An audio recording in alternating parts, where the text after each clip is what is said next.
আজকের এই ভিডিওতে আমি তোমাদের সাথে শেয়ার করব যে আমি কোন শ্যাম্পু ইউজ করি এবং শ্যাম্পুর মধ্যে কি কি জিনিস মিক্স করলে তোমরা খুব দ্রুত চুলকে লম্বা এবং ঘন করতে পারবে। Hello everyone, welcome back to another excited video. আজকের এই ভিডিওতে যেটা আমি তোমাদের সাথে শেয়ার করবো সেটা অবশ্যই তোমরা টাইটেল, থাম্বনেল, তারপরে হচ্ছে ইন্ট্রো ভিডিও ইত্যাদি দেখে কিন্তু বুঝিয়ে গেছো আজকের ভিডিওটা কি রিলেটেড। আজকের এই ভিডিওতে আমি মূলত তোমাদেরকে বলবো যে আমি পার্সোনালি কোন শ্যাম্পু ইউজ করি এবং শ্যাম্পুর মধ্যে কি কি জিনিস মিশিয়ে ইউজ করলে তোমরা চুলকে খুবই দ্রুত লম্বা এবং ঘন করতে পারবে। দেখো, শ্যাম্পুর ক্ষেত্রে আমি কিন্তু কোনো পার্মানেন্ট শ্যাম্পু যে 1 বছর 6 মাস এরকম কোনো শ্যাম্পু ইউজ করি না। আমি 1 থেকে 2 মাস, ম্যাক্সিমাম 2 মাস পর পর কিন্তু আমি শ্যাম্পু চেঞ্জ করতে থাকি। আর যখনই আমি শ্যাম্পুটা চেঞ্জ করি তখনও কিন্তু ওর মধ্যে জিনিস যে অ্যাড করি সেটাও কিন্তু আমি চেঞ্জ করে করে ইউজ করি এবং ইউজ করার পর যখন ভালো রেজাল্ট পাই সেটা কিন্তু আমি তোমাদের সাথে ভিডিও থ্রু শেয়ার করি। তো এর আগেও কিন্তু আমি শ্যাম্পুর মধ্যে মিক্স নিয়ে অনেক কয়েকটা ভিডিও এনেছি। তো এটা হচ্ছে এখন বর্তমানে আমি কোন শ্যাম্পু ইউজ করছি এবং বর্তমানে আমি শ্যাম্পুটা কোন জিনিসের মধ্যে মিক্সড করে বা কোন ওয়াটারের মধ্যে মিক্সড করে চুলের জন্য অ্যাপ্লাই করছি সেটা এই ভিডিওতে আমি তোমাদের সাথে শেয়ার করব। যে কোনো শ্যাম্পু আমাদের কিন্তু একদম কন্টিনিউ ইউজ করা সঠিক না, আমাদের 2 মাস 3 মাস পর পর কিন্তু শ্যাম্পু চেঞ্জ করা দরকার। এবার বলি আমি এখন বর্তমানে কোন শ্যাম্পু ইউজ করছি। বর্তমানে আমি কিন্তু ডাব শ্যাম্পু ইউজ করছি, ডাবের কন্ডিশনারও ইউজ করছি এবং সিরামের ক্ষেত্রে আমি ট্রেসমির সিরাম এবং স্ট্রিক্সের ব্লু কালারের সিরামটা ইউজ করছি। কন্ডিশনারটা আমি খুব কম ইউজ করছি, কারণ কি যবে থেকে আমি এই শ্যাম্পুর মধ্যে এই টোনারটা মিক্সড করে চুলে শ্যাম্পু করছি তখন থেকে কিন্তু কন্ডিশনারটা আমি স্কিপ করে দিয়েছি। কারণ এই টোনারটা মিক্সড করে টোনারের মধ্যে শ্যাম্পুটা মিক্সড করে যখন আমি শ্যাম্পু করছি তখন কিন্তু চুলটা এতটা সফট হয়ে থাকছে যে কন্ডিশনারের কোনো প্রয়োজন হয় না। কিন্তু তবুও আমার যেহেতু বড় চুল অনেক সময় একটু জট বেজে যায়, তো যার জন্য আমি চুলে এন্ড অফ পাতে 2 থেকে 3 ফোঁটার মতো কিন্তু সিরাম ইউজ করছি। যার জন্য আমি তোমাদেরকে বলে দিলাম যে আমি কোন শ্যাম্পু ইউজ করছি, কোন সিরাম ইউজ করছি এবং কোন কন্ডিশনারটা আমি বর্তমানে ইউজ করছি। আমরা সবাই জানি শ্যাম্পুকে কখনো একদম ডিরেক্ট স্ক্যাল্পে অ্যাপ্লাই করতে হয় না। শ্যাম্পুকে আমাদের কোনো একটা ওয়াটারের মধ্যে ভালো করে মিক্সড করে নিয়ে তারপরে চুলে অ্যাপ্লাই করতে হয়। সেই জলটা তোমরা নর্মাল জলও ইউজ করতে পারো, কিন্তু আমি যে ভিডিওতে তোমাদেরকে টোনারটা বলবো সেই টোনারটার মধ্যে তোমরা চাইলে কিন্তু শ্যাম্পুকে মিক্সড করে চুলে অ্যাপ্লাই করো এবং তারপরে দেখবে তোমাদের চুল কত দ্রুত লম্বা হচ্ছে এবং কত দ্রুত ঘন হচ্ছে। তো বলেই দিলাম যে আমি কোন শ্যাম্পুটা ইউজ করি। এবার চলো তোমাদেরকে বানানো দেখাই টোনারটা, যে টোনারটার মধ্যে আমাদেরকে শ্যাম্পুটা মিক্স করে চুলে অ্যাপ্লাই করতে হবে। এই টোনারটা বানানো খুবই সহজ এবং কি কি জিনিস লাগবে চলো তোমাদেরকে এবার দেখিয়ে। টোনারটা বানানোর জন্য একটা পাত্রের মধ্যে তোমাদেরকে 2 থেকে 3 কাপের মতো জল অ্যাড করতে হবে। এই জলটা তোমরা তোমাদের চুলের লেন্থ হিসেবে অ্যাড করবে। যদি তোমাদের লম্বা চুল হয় তাহলে 2 কাপ জল অ্যাড করবে।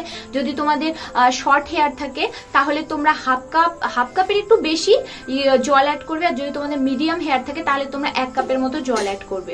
জলটা অ্যাড করার পর তারপরে এর মধ্যে একে একে তোমাদেরকে অ্যাড করতে হবে। সবার প্রথমে যেটা অ্যাড করতে হবে কয়েকটা কারি পাতাটা অ্যাড করার পর তারপরে তোমাদেরকে অ্যাড করতে হবে ফ্ল্যাক্সিড, যেটা তোমরা দশকর্মা ভান্ডারে পেয়ে যাবে বা অনলাইনেও তোমরা যদি তিসি বা ফ্ল্যাক্সিড দিয়ে সার্চ করো তাহলে কিন্তু তোমরা অনলাইনেও পেয়ে যাবে। সবার প্রথমে অ্যাড করবো কারি পাতাটা অ্যাড করার পর তারপরে অ্যাড করবো হচ্ছে ফ্ল্যাক্সিড মানে তিসি, যেটা তোমরা চাইলে অনলাইন অফলাইন দুটোতেই পেয়ে যাবে। যারা অফলাইনে কিনবে তারা দশকর্মা ভান্ডারে গিয়ে বলবে তিসি লাগবে, তাহলে ওরা কিন্তু দিয়ে দেবে। আর যদি অনলাইনে কিনো তাহলে ফ্ল্যাক্সিড দিয়ে সার্চ করলেই তোমরা কিন্তু পেয়ে যাবে।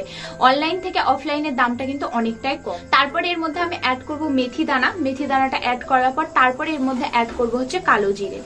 এই সমস্ত জিনিসকে ভালো করে প্রায় 2 কাপ যে জল দিয়েছি সেই জলটা যখন 1 কাপ হয়ে যাবে ততক্ষণ ধরে এটাকে বয়েল করতে হবে। বয়েলের আঁচটা কিন্তু হাই দেবে না, লো থেকে মিডিয়ামের মধ্যে রাখবে। এর বেশি কিন্তু আঁচে দিলে জলটা পুড়ে যাবে। যা যা জিনিস অ্যাড করেছি সে সমস্ত গুণাগুণ কিন্তু কিছু এর মধ্যে অ্যাড হবে না। প্রায় মনে করো 4 থেকে 5 মিনিট এটা লো আছে বয়েল করবে। বয়েল করার পর যখন দেখবে 1 কাপের মতো জল হয়েছে সেই জলটাকে একটা ছাঁকনির সাহায্যে ভালো করে ছেঁকে নেবে। যে তিসিটা অ্যাড করবে, তিসিটা তোমরা একটু বেশি মাত্রায় অ্যাড করবে, কারণ তিসির মধ্যে যে জেলটা আছে সেটাই কিন্তু আমাদের চুলকে স্মুথ করতে অনেকটাই সাহায্য করবে। যার জন্য তোমাদেরকে কিন্তু কোনো কন্ডিশনার ইউজ করতে হবে না। সমস্ত জিনিস হয়ে যাওয়ার পর আমি একটা ছাঁকনির সাহায্যে ভালো করে ছেঁকে নেব এবং ছেঁকে নেওয়ার পর যে জলটা বেরোবে এটাই কিন্তু সেই টোনার। এই টোনারটা তোমরা চাইলে শ্যাম্পু করার 1 ঘন্টা আগেও চুলে অ্যাপ্লাই করতে পারো। আর যদি তোমরা মনে করো যে অতটা সময় নেই তাহলে তোমরা এই টোনারটা বানিয়ে ঠান্ডা করে নিয়ে এর মধ্যে শ্যাম্পু অ্যাড করে দিয়ে এটা ইউজ করতে পারো। টোনারটা বানিয়ে নেওয়ার পর এবার এটাকে ঠান্ডা হতে দেবো। ঠান্ডা হওয়ার পর তারপরে এর মধ্যে অ্যাড করব প্রায় 1 চামচের মতো অ্যালোভেরা জেল।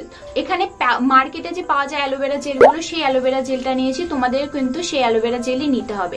আমি এখানে পতঞ্জলির অ্যালোভেরা জেলটা নিয়েছি, কারণ এটা খুব কম রেঞ্জের মধ্যে পাওয়া যায়। এছাড়াও তোমাদের কাছে যেটা অ্যালোভেরা জেল আছে তোমরা সেটাই নিতে পারো।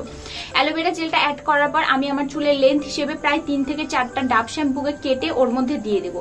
দিয়ে দেওয়ার পর সমস্ত জিনিসকে ভালো করে মিক্সড করে নেব, এবং মিক্সড করে নেওয়ার পর রেডি আমাদের এই ম্যাজিক্যাল শ্যাম্পুটা। এবার এটাকে তোমাদেরকে ভালো করে পুরো চুলে অ্যাপ্লাই করে যেরকম আমরা নর্মালি শ্যাম্পু করি সেভাবে শ্যাম্পু করে নিতে হবে। কিন্তু মাথায় রাখবে একদম ঠান্ডা হয়ে যাবে যখন এই টোনারটা, তখনই কিন্তু চুলে অ্যাপ্লাই করতে হবে। গরম থাকাকালীন চুলে একদমই অ্যাপ্লাই করা যাবে না। তারপরে ঠান্ডা হয়ে যাওয়ার পর পুরো চুলে তোমরা শ্যাম্পু ইউজ করে নাও। শ্যাম্পু ইউজ করার পর প্রায় 80% যখন চুলটা ড্রাই হয়ে যাবে, তোমরা কিন্তু চুলটা শুকানোর ক্ষেত্রে ফ্যান চালিয়ে শুকাতে পারো, রোদ্রে গিয়ে শুকাতে পারো। এছাড়া কিন্তু কোনোরকম কোনো ড্রায়ার ইউজ করবে না।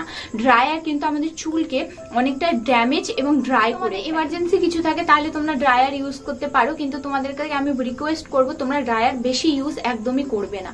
তারপরে নর্মালি চুলটা যখন শুকিয়ে যাবে 80% এর মতো চুলটা শুকিয়ে যাওয়ার পর তারপরে তোমরা কয়েক ড্রপের মতো সিরাম ইউজ করতে পারবে। যাদের কাছে সিরাম নেই তারা নর্মালি লাইট ওয়েটের যে অয়েলগুলো হয় সেই অয়েলগুলো 2 থেকে 3 ড্রপস নিয়ে এইভাবে রাব করে চুলে এন্ড অফ পার্টটা যেটা থাকবে সেটাতে এইভাবে করে সুন্দর করে তোমাদেরকে সিরামটা অ্যাপ্লাই করে নিতে হবে। এবং অ্যাপ্লাই করে নেওয়ার পর চুলটা যখন একদম প্রপারলি শুকিয়ে যাবে তোমরা কিন্তু চুলে চিরুনি করবে। ভেজা চুল থাকাকালীন কিন্তু কখনো চুলে চিরুনি করতে পারবে না কখনো চুলে ভেজা চুলে চিরুনি করতে হয় না, কারণ সেই সময় আমাদের স্ক্যাল্পের গোড়া বা স্ক্যাল্প আমাদের চুলের যে গোড়াটা সেই গোড়াটা কিন্তু সে সময় নরম থাকে। তো যখন আমরা চুলের জট বেঁধে যায় এইভাবে রাফলি করি তখন কিন্তু চুলটা আমাদের ছিঁড়ে চলে আসে।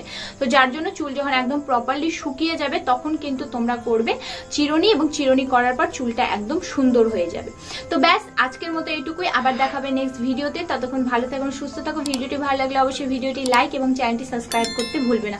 আর তোমাদের যদি কোনো কিছু জানার থাকে তাহলে অবশ্যই আমাকে কমেন্ট করে জানাতে পারো। তো আজকের মতো এইটুকুই, bye bye, take care, bye by.